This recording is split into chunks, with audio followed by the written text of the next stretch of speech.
Olá, seja bem-vindo ao Aula Podcast. A gente está aqui com a nossa professora convidada, Daniele Lazarotto. Olá! Já é o nosso terceiro episódio, né, Dani? Começou como entrevistada, os meus colegas aqui, Rafael e Dado, adoraram, como eles ainda não voltaram ao Rio Grande do Sul, por causa das suas intensas agendas de eventos, palestras, reuniões.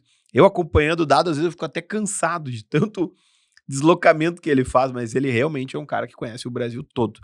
Então, depois desse nosso último episódio agora, dessa temporada da Dani como professora convidada, vamos para mais um episódio. E eu sei que tu tem um lançamento. Conta para nós o que é esse lançamento. Oi, Guto. Oi, pessoal. Um prazer estar aqui de novo. Então, a gente lançou na semana passada uma pesquisa sobre como o profissional de marketing brasileiro está utilizando a inteligência artificial. Não, calma aí, mas tá usando já? Tá usando e tá usando pra caramba. Fale mais sobre isso. Bom, a gente fez uma pesquisa quantitativa, né, com 300 profissionais de marketing em todo o Brasil. E também entrevistamos diversos especialistas para a gente conseguir analisar esses dados com mais profundidade. E a gente encontrou um profissional de marketing que está desesperado para usar, né? É uma coisa, assim, muito mais forte do que em outros países, assim. A gente vê, por exemplo... Como é que tu compara isso? A gente comparou essa pesquisa com outras pesquisas internacionais, onde a gente replicou perguntas iguais, né? Então, por exemplo, a gente utilizou uma pesquisa que a Contagious Radar fez globalmente, que é: você acredita que o marketing vai revolucionar... você acredita que a inteligência artificial vai revolucionar o marketing? E aqui a gente teve um índice de 99% dos respondentes. 99%? Teve 1% ali que é o descrente, né? Tô pensando se eu tô no 1%. 99% acredita que vai revolucionar o marketing. Sendo que desses, 60% acredita que já foi, que já revolucionou. Se a gente comparar com os dados da Contagious, a gente vai ver que lá, globalmente, o índice de quem acredita que já revolucionou é de 17%. Então, a gente vê que o profissional brasileiro... Ele é emocionado ou é ejaculação precoce? Como é que tu definiria isso? Eu acho que ele tá um pouco emocionado, assim. Mas isso não é só com a inteligência artificial. E essa emoção, ela traz por trás o medo, será? Eu acho que não. Eu acho que o brasileiro, ele é um empolgado com tecnologias. É Enfim. entusiasmado. Ele é entusiasmado mesmo.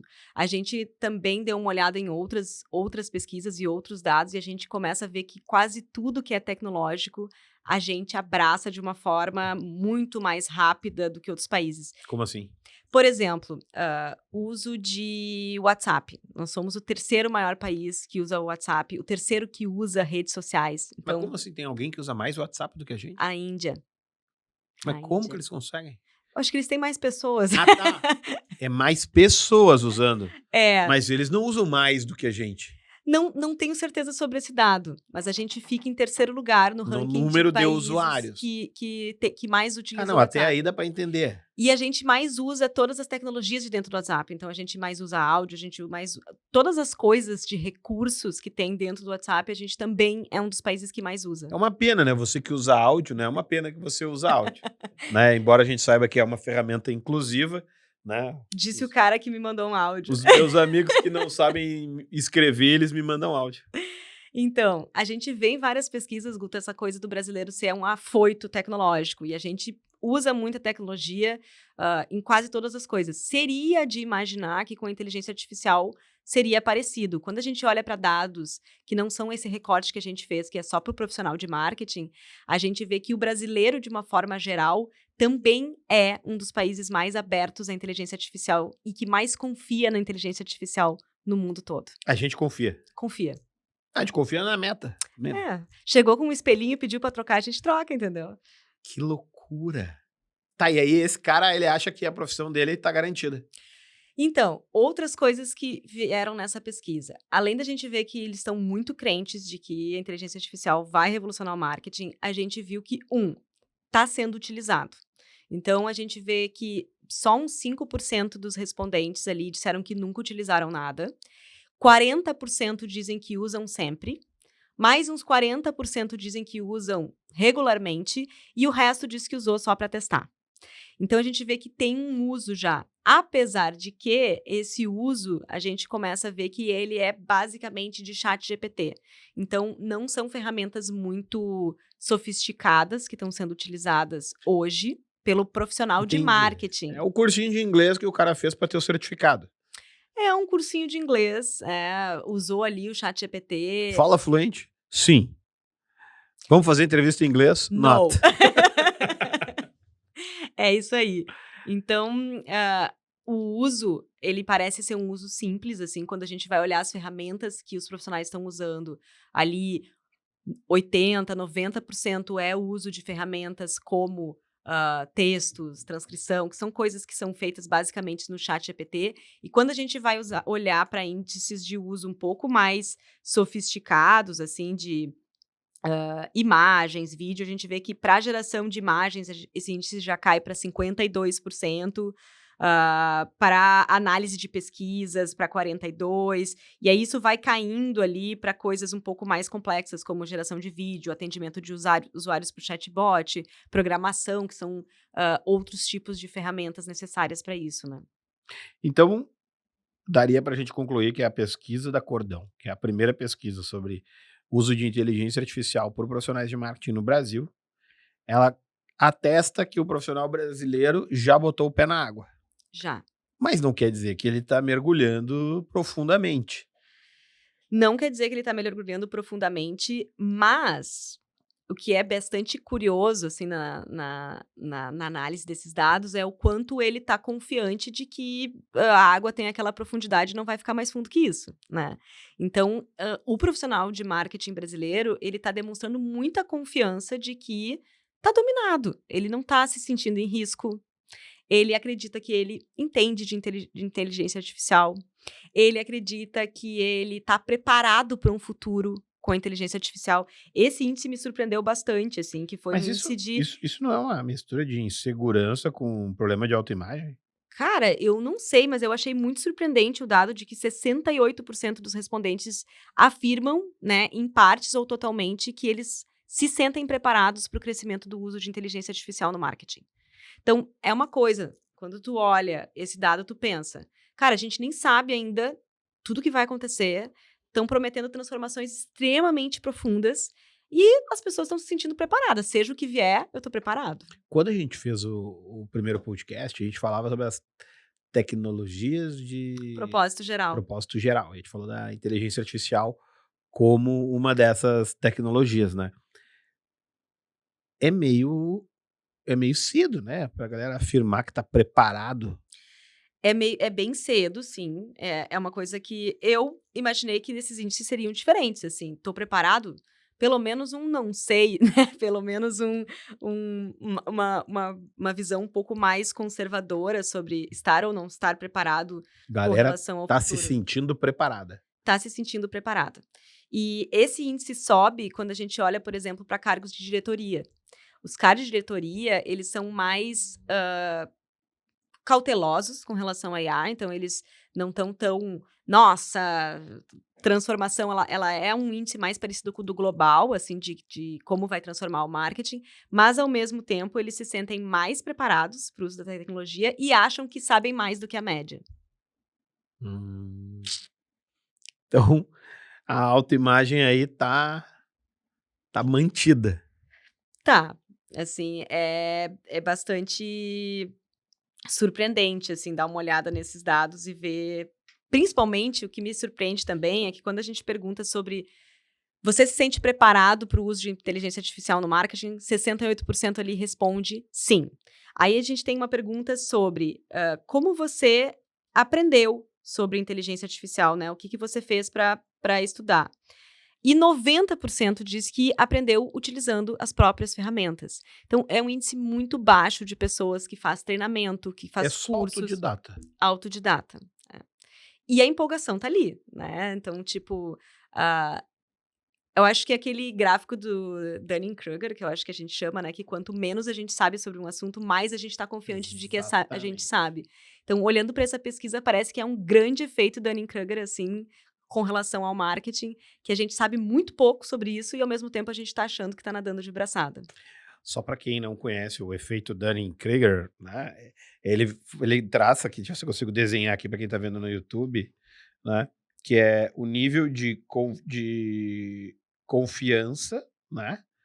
Versus a profundidade de conhecimento. Então, quanto menos profundidade o cara tem, maior é o nível dele de confiança. E aí ele vai fazendo isso aqui. Na verdade, é assim, né? O ignorante que conhece pouco, ele tem mais confiança, desculpa aqui, tem mais confiança do que o especialista. Uhum. Aqui no vou ler a definição aqui da Wikipedia, né. O efeito Dunning-Kruger é o viés cognitivo pelo qual as pessoas que têm baixa habilidade em uma tarefa superestimam a sua habilidade. É um grande efeito Dunning-Kruger, assim, olhando um pouco sobre E aí a gente tá com uma galera que tá confiante na tecnologia, até aí tudo bem, tá se sentindo preparada, mas também essa lance da preparação, ele parte de um pressuposto que o cara tá comparando o que tem hoje. Então, talvez o cara tá lá pensando o seguinte: "Porra, pra usar o GPT, o Midjourney, tô preparado. Tô preparado". A pergunta é: tá preparado? Tô preparado. Então não apareceu nada mais complexo aqui. Não, eu acho que é justamente o desconhecimento do que pode ser feito, né, tudo que essa tecnologia pode ser usada, né, então, Esse ah, cara tá preocupado com o emprego dele ou não? não. Não. Não, esse dado também me surpreendeu. Eu vou até dar uma cola aqui, que 71% dos respondentes dizem que não tem medo de ser substituídos pela inteligência artificial. Então, é é um índice É muito um alto destemido, né. quando a gente olha justamente para as pesquisas que dizem que tem um risco de substituição de 30% da força de trabalho, né, então, e nos próximos 2 ou 3 anos. Então, a gente tem um índice geral, acho que em todas as indústrias, de 23% de risco de automação por inteligência artificial, e em algumas indústrias específicas, sendo o marketing uma das principais delas, esse índice sobe ali para uns 30%. Então, existe um risco já mapeado por diversas pesquisas, mas aqui os respondentes, eles não têm esse medo. 71 tu falou. 71%. E lá fora é quanto isso? Esse índice eu não tenho exatamente o número de pesquisas, com essa mesma pergunta para poder comparar. Entendi. Mas a galera tá confiante. Confiantíssima. Que doideira. Então, aqui ó, aqui no Estúdios Combo, nosso patrocinador do Aula Podcast, a gente tá ouvindo em primeira mão esses dados que foram aí coletados durante quanto tempo, Dani? A gente fez uma coleta em março e fizemos a análise desses dados em abril, e a gente estava com tudo pronto para lançar em maio, evento presencial em Porto Alegre, evento presencial em São Paulo, e aí veio as enchentes. Então a gente deu uma segurada nesses dados até tudo se resolver por aqui, e agora a gente está relançando ela com essa modalidade, né, que foi a live na semana passada, ao vivo. Entendi. E como é que as empresas podem tirar proveito desses aprendizados que vocês tiveram com essa pesquisa? Eu acho que para empresas é muito importante a gente dar uma olhada também em alguns outros dados que vieram na pesquisa. Eu acho que um dos mais importantes deles é o dado que 40% das pessoas que participaram da nossa pesquisa responderam que as empresas nas quais trabalham não fizeram nenhum tipo de investimento com relação à inteligência artificial. Quantos por cento? Vou confirmar agorinha esse dado aqui, 40%? mas é 40% dos profissionais. 40% não botou R$1. Não. E os restantes não é nem Mas 99% tá confiante que vai mudar tudo. exatamente. Então a gente vê ali que 71% que não vai mudar nada, que tá preparado, 71% que não vai perdeu o emprego. perder o emprego. E que tá preparado é quantos por cento mesmo? Se sente preparado é 68%. 68%. Então, basicamente, isso aqui não é um comportamento das empresas, é um comportamento dos profissionais. Porque se as empresas não botaram nem R$1 ainda, Não, elas não têm nem como exigir isso. exatamente. Então, essa aqui, ó, 45% das empresas, né, aliás, 45% dos profissionais relatam que as empresas nas quais trabalham não fez nenhum tipo de investimento. De quem fez investimento, tá? 26% deu acesso a planos premium, então pagou o ChatGPT Plus, o Midjourney Plus, 18% forneceu algum tipo de treinamento, palestras, etc. 16% desenvolveu ou está desenvolvendo alguma ferramenta própria. 6% fez algum tipo de contratação de especialistas. Então, são poucos os investimentos ainda que estão acontecendo nessa área. E quando a gente vai ver o dado sobre como as pessoas aprenderam a usar, só 5% disseram que foram treinados pelas empresas e outros 5% também disseram que foi a empresa que incentivou o primeiro uso.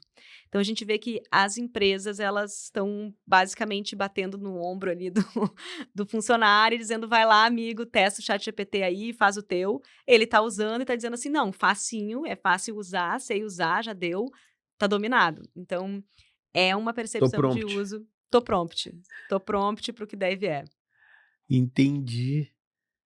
É interessante porque tu tem um grande gap aí, que é a questão de segurança da informação. Porque esse nível de confiança tão grande faz com que as pessoas, às vezes, se esqueçam de uma certa parcimônia na hora de sair distribuindo dado da empresa, às vezes dado de cliente, para ferramentas de inteligência artificial que o cara não tem nenhum controle. É, isso é super importante, assim, da gente entender, porque o dado que a gente coloca, especialmente na OpenAI, né, que tem essa política bem clara quando tá os aceites ali. Deixa eu fazer o papel do Dado Schneider aqui. Quem nunca nos ouviu, ou quem não conhece, tá ouvindo a gente aqui e tá tentando entender sobre inteligência artificial, explica para nós aí esses elementos aí. O que é o tal do GPT? Quem é essa OpenAI? O que é o Midjourney? Tá, vamos lá. Vamos deixar todo mundo no mesmo nível de conhecimento, passando do pressuposto que as pessoas não conhecem. Tá, então vamos lá. Inteligência artificial é uma coisa muito cara de se ter. Por quê? Por quê? Você precisa de computadores que processam um volume de dados muito bizarro para você conseguir ter o nível de processamento de dados que se tem hoje. O que é uma inteligência artificial? Inteligência artificial é quando você treina uma máquina para te dar respostas a partir de alguns estímulos. Você treina aquela máquina com exemplos e diz: quando eu te der esse estímulo, você me responde a partir desses dados. A grande transformação que a gente tem nos últimos anos é que antes, para a inteligência artificial nos responder alguma coisa, eu precisava dar para ela dados muito organizados e dizer: essa é a fonte de dados, super organizados, categorizados, né?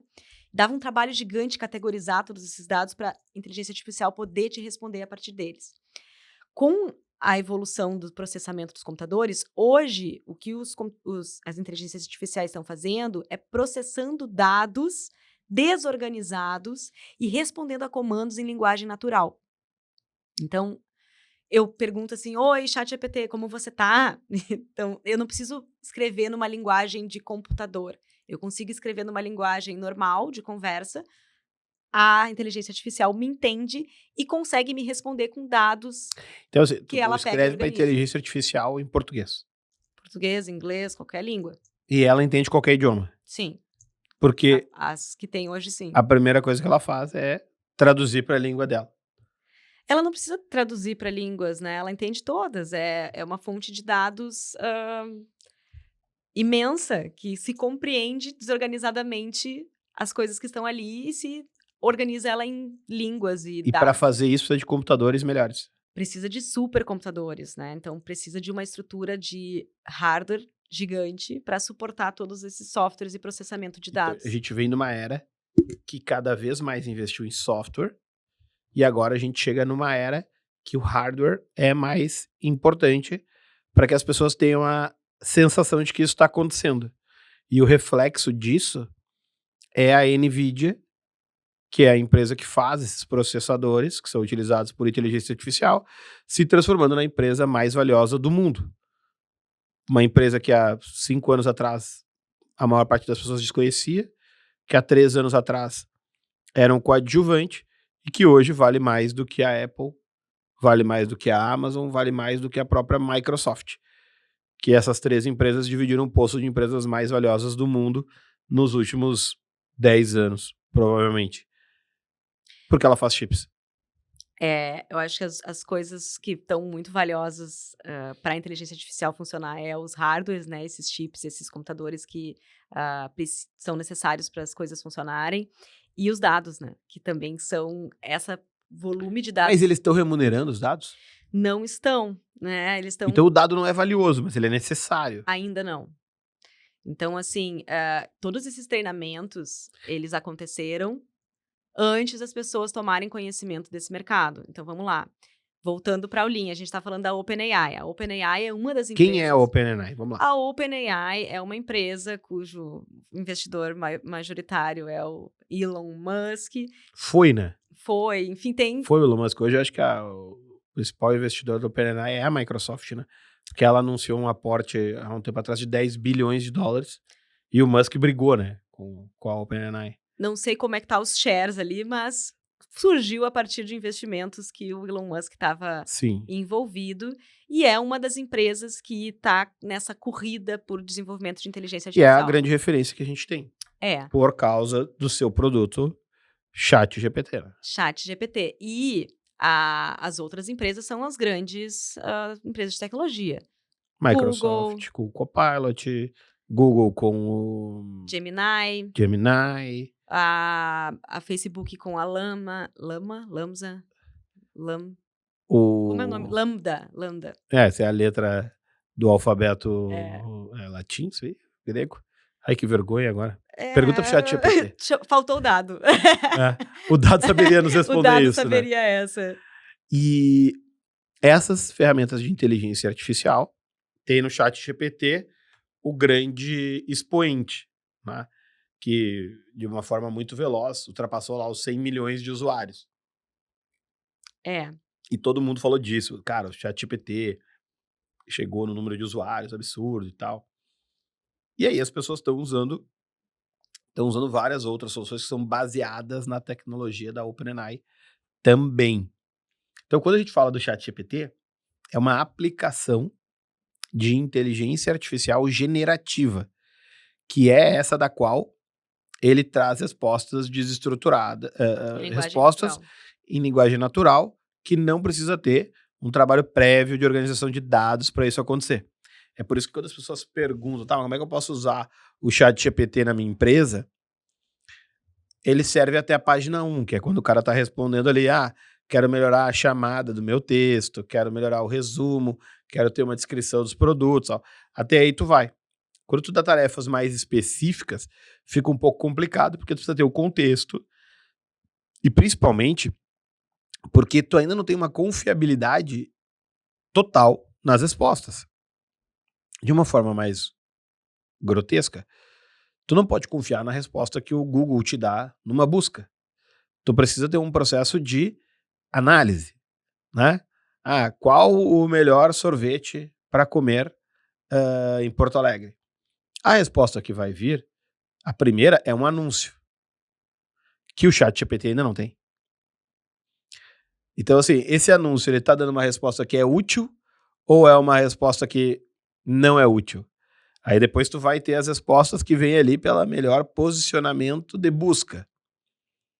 Até que daqui a pouco tu encontra alguém que escreveu algo que tu tem confiança e que vai avaliar por um parâmetro quais são os melhores sorvetes. O ponto é, cada pessoa pode ter um parâmetro para avaliar qual que é o melhor sorvete. E aí tu chega no ChatGPT, ele não vai ter dúvida. Ele vai lá e vai colocar os melhores sorvetes de Porto Alegre são esse. Vamos fazer o famoso teste. O Google te dá a fonte, né? Quando tu pergunta isso, tá ali o link, tu vê quem escreveu aquilo, qual é o portal. Já o GPT, ele te diz ali e tu não sabe de onde que veio aquela informação. Pelo menos da forma como ele tá organizado hoje, né?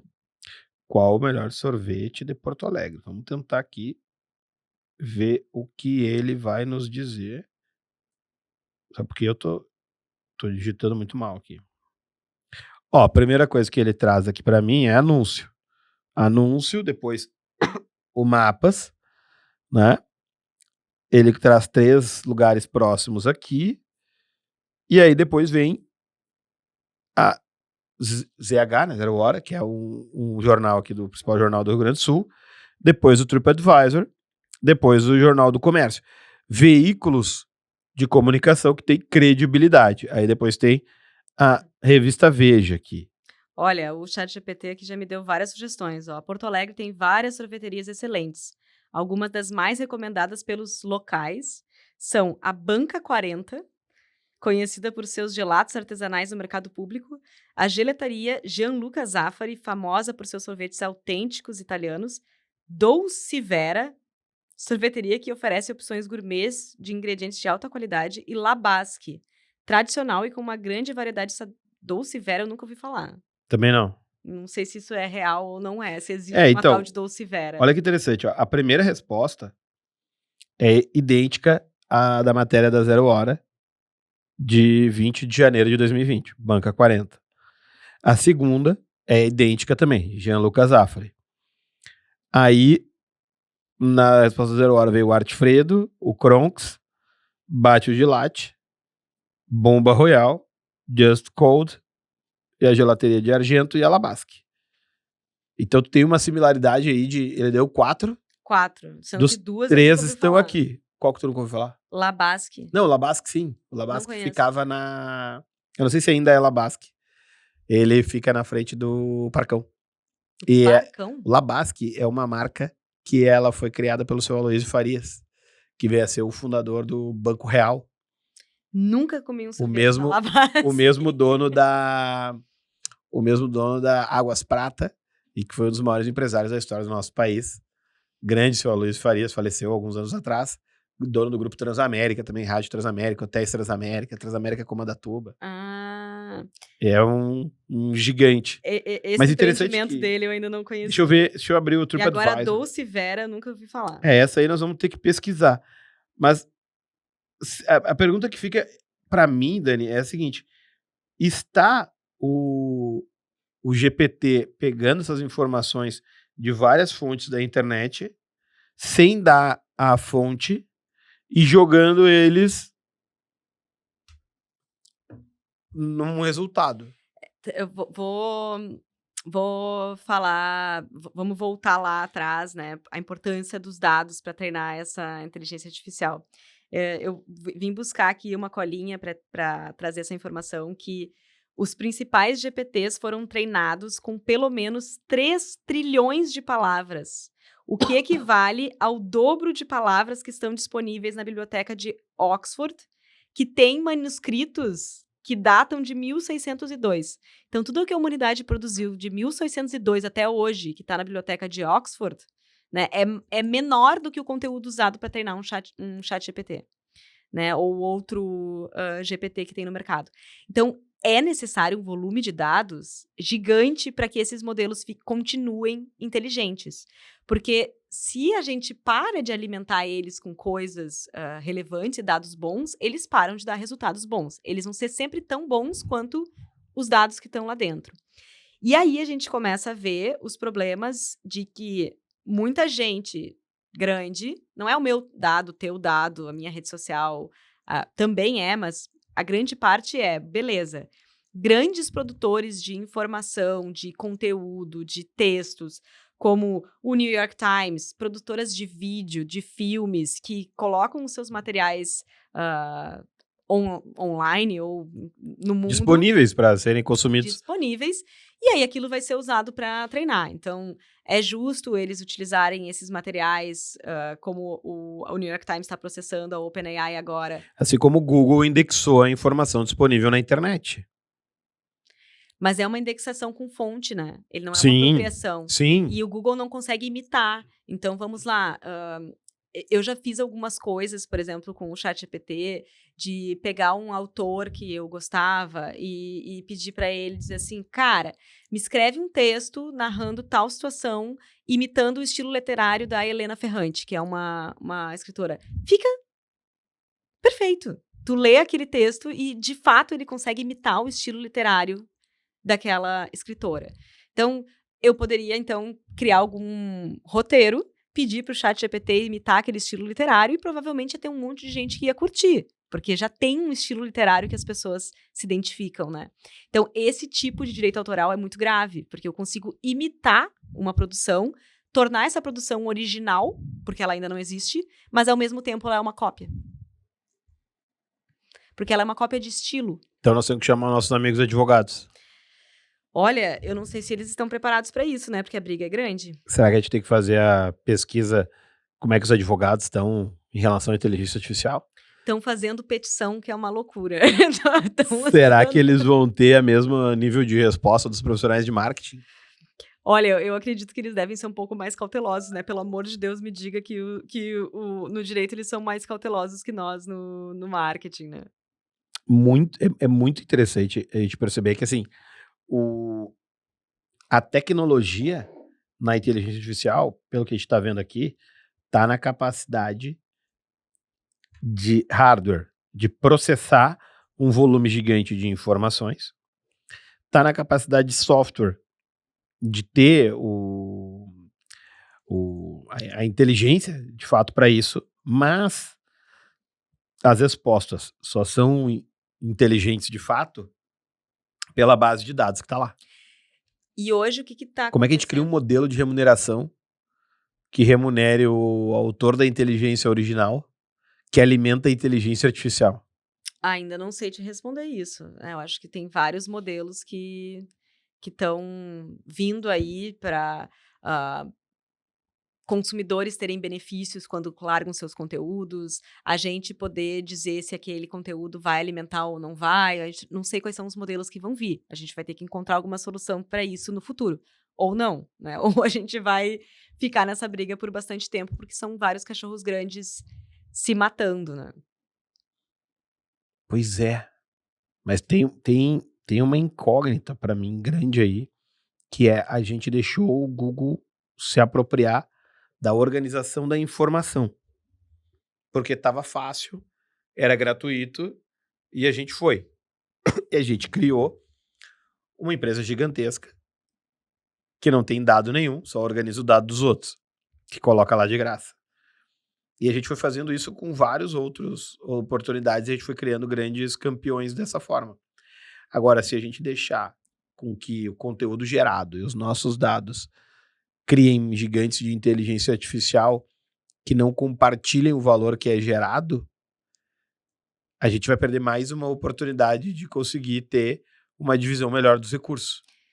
Uma coisa que eles têm feito para suprir esse problema de direitos autorais e de qualidade dos dados é criando dado sintético para alimentar a inteligência artificial. Então, eu tenho uma inteligência artificial que produz uma fonte de dados que é utilizado para treinar as próximas inteligências artificiais. Então, isso acontece muito quando a gente não tem, por exemplo, uma fonte confiável para fazer um treinamento. Então, por exemplo, eu preciso... Vamos dizer que eu estou treinando uma inteligência artificial e eu preciso de imagens de um exame que é difícil de conseguir sobre o corpo humano. Então, eu uso algumas imagens reais e gero outras imagens de inteligência artificial. Tá, mas eu vou estar criando a partir de uma base. A partir de uma base, mas ele cria variações daquilo. É como se ele comprasse um livro, ele compra 2, 3 livros e simula... E simula muitos. Todas as obras. Simula todas as obras. E isso também vira um tipo de treinamento de dados. E isso resolve até a segunda página. Porque quando eu uso dado sintético para fazer treinamento de inteligência artificial, acontece uma coisa que eles estão chamando de deteriorização da qualidade da inteligência artificial. Ela vai ficando mais burra quando ela não tem fonte humana. Olha que interessante isso. Isso é muito interessante.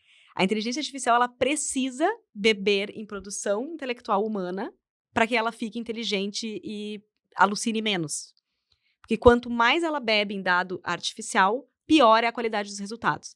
A gente está vendo uma produção de texto hoje, rede social, release de imprensa, petição de advogado, gigante sendo produzida pelo ChatGPT, que é o que vai estar online aqui 1 ano, 2. É a grande massa de coisas que vão estar online e vão ser produzidas por inteligência artificial. Se eles continuarem bebendo nessa fonte de dados que estão online, a gente vai ter uma qualidade de dados cada vez pior. E tem especialistas que falam que essa é a grande ameaça da inteligência artificial, que é o risco dela começar a ficar mais burra, porque a qualidade dos dados que tiver online vão ser só gerados por inteligência artificial. Então, daqui a pouco a gente pode ter um livro sendo lançado só impresso. Não disponível para você ler no Kindle.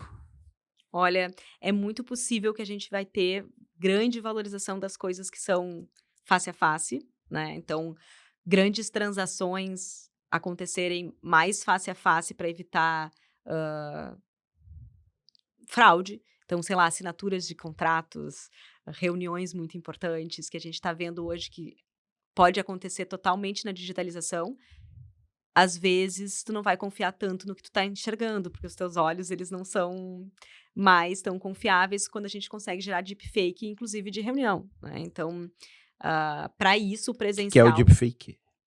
Deepfake é quando você consegue fazer uma imitação de uma pessoa, criar digitalmente, recriar digitalmente a voz, a imagem de uma pessoa, de forma que aquilo fique tão real que seja quase indistinguível da realidade. Então, eu vejo um vídeo seu conversando comigo, né, que a gente consegue fazer essa interação, e eu acho que aquilo é real, mas aquilo é simplesmente um avatar seu digital. Então, isso já está sendo usado, já tem golpistas geniosos por aí, criando esse tipo de golpe em que as pessoas recebem chamadas de vídeo, atendem essas chamadas de vídeo, falam com pessoas que elas conhecem, que dão ordens, pedem transferências, passam informações que não são verídicas, elas acreditam naquilo porque estão vendo digitalmente aquela pessoa. Então, já existem golpes assim. Então, como é que a gente vai confiar para grandes transações ou grandes coisas se a gente não tiver frente a frente? Então, essas coisas do físico tendem a vir com uma contratendência desse mundo que vai ficar um pouco caótico, né? Vai ficar. A gente já tá caótico, mas sempre dá para piorar, né? Quem está nos ouvindo agora, no YouTube ou no Spotify, como é que faz para ter certeza que nós dois não fomos recriados por inteligência artificial? O que a gente poderia fazer para dar essa certeza é fazer uma tokenização desse espaço.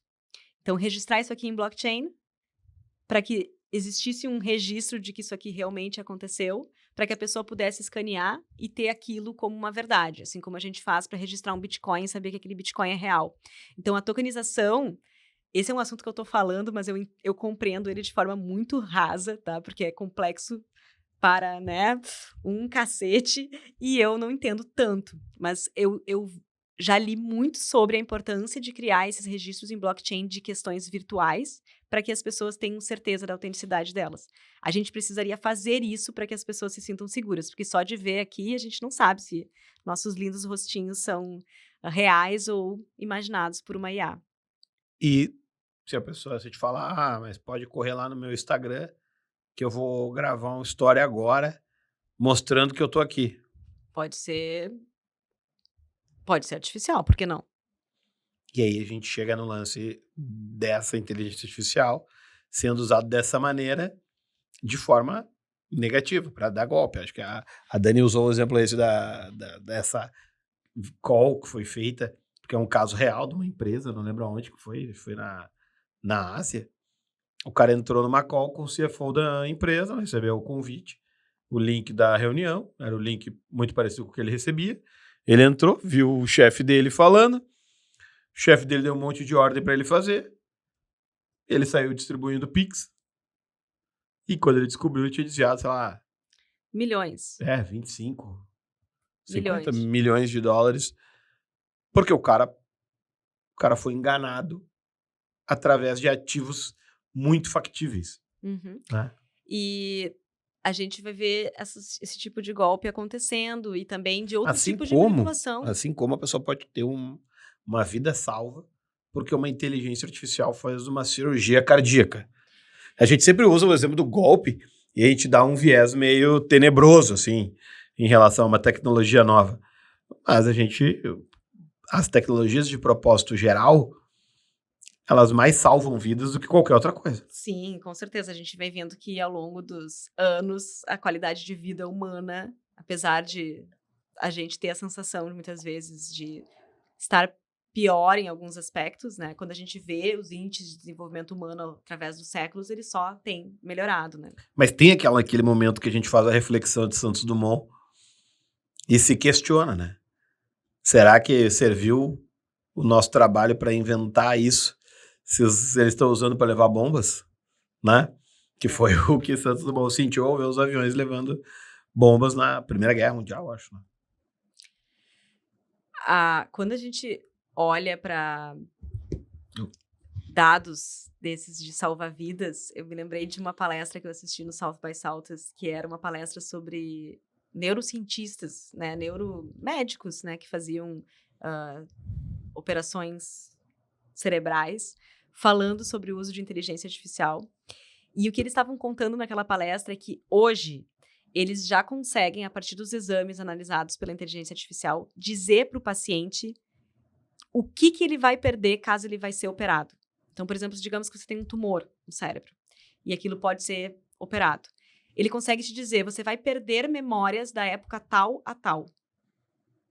Caraca. Você vai perder o movimento XYZ de um jeito muito específico, porque hoje, antes desse tipo de recurso, se falava assim, você pode perder memórias, pode perder certos movimentos, mas você não tinha certeza o que você ia perder. E agora eles conseguem dizer qual a memória que você vai abrir mão para fazer aquela operação ou não. Eu fiquei chocada naquela palestra, assim, porque eu nunca imaginei que isso fosse possível, assim, de prever em que parte do seu cérebro está uma memória X. A localização da memória dentro do cérebro. Bom, pessoal, a gente está chegando ao fim de mais um episódio do Aula Podcast, nessa temporada com a Dani AI Lazarotto, que é a nossa especialista agora em inteligência artificial. Não, que isso. Tu não é uma das 99%? Não, eu sou uma das 99% com toda certeza. Eu acredito que vai revolucionar não só o marketing, mas vai Tá, revolucionar e tu é uma das coisa. 68% que tá preparada? Olha, eu acho que eu responderia que me sinto preparada, sim.